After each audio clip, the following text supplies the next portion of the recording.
Chapter 9. Sassafras? I woke up early and reached out to give Sassafras his morning snuggle. His usual spot by my feet was cold and empty. I sat up and looked around my room. No Sassafras.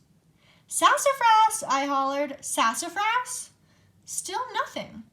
He was always here when I woke up. Where could he be? He had to be around here somewhere. Maybe he went out to the barn? I quickly threw on a jacket and a hat. It sure was cold out. I opened the barn door and called out, "Sassafras, are you in here?" Instead of running to greet me, I heard his meow from Marshmallow's pen. I peeked at them. "Sassafras, you scared me. What are you doing in here? Were you missing Marshmallow, sweet boy?" I held out my hand, expecting Sassafras to come over for his morning cuddles, but he wouldn't budge from the dragon's side. I got closer and put a hand down to pet both Sassafras and Marshmallow. As soon as my hand touched Marshmallow's back, I jumped. He was like a block of ice. Why was he so cold? And he wasn't moving. Oh no!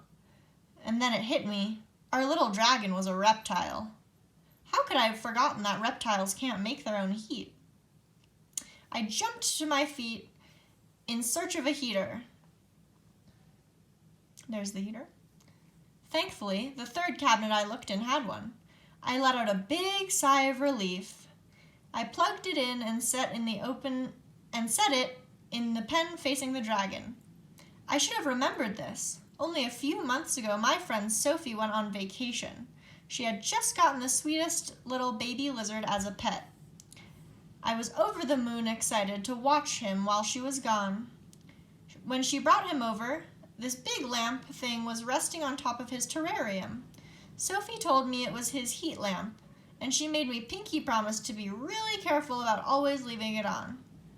I thought it was weird, so I asked her why. "He needs something to make him warm all the time.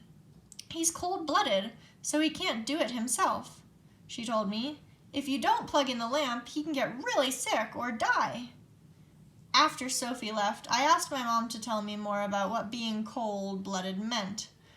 "Reptiles are cold-blooded," Mom told me. "Mammals like Sassafras and us keep warm using energy from the food we eat.